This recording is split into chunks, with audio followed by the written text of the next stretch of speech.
North Korea is beginning to fulfill a promise that was made during last month's historic summit between President Trump and Kim Jong-un. For the first time in more than 10 years, North Korea has returned the remains, they tell us, of U.S. troops killed during the Korean War. Those remains will now be flown to Pearl Harbor for forensic tests to identify those remains. Collin County man hoping the remains of 3 Collin County men who never returned home from the Korean War might be among those now in our military's custody. Jack Fink live for us at Veterans Memorial Park in McKinney with the story. So many years, Jack, and I have to imagine the search for answers is endless for those who are looking for them.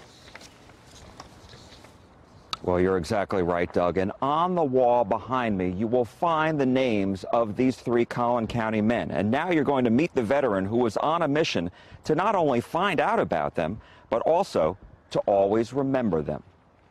It's amazing to me, and I'm happy to see that. The return of 55 sets of war remains by North Korea to the U.S. military is something R.D. Foster of Anna had hoped for years he would see. I'll be really anxious to see what those results are and who these guys are. Foster is hoping the remains retrieved will include 3 Collin County men who went to battle during the Korean War and who never returned. After learning about them, Foster decided to do some research. I feel, even though I didn't know those guys, as much research as I've done on them, I feel like I know them. They include Clarence Williams of Plano in the Marines. And he was captured when his unit was overran. James Trosclair of McKinney in the Air Force. And they were shot down on a bombing mission over North Korea. And Andy Tischler of McKinney in the Army.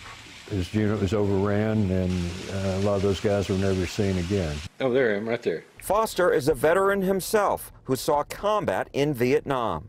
Yeah, and I took that picture on the cover. He wrote this book on the Vietnam War 11 years ago. Then Foster, along with another friend, led the effort to build the Veterans Memorial Park in McKinney because he thought all war veterans should be remembered. A soldier's never dead until he's forgotten.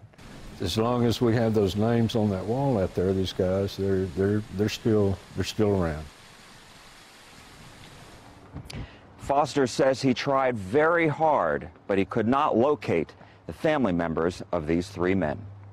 Live in McKinney, Jack Fink, CBS 11 News.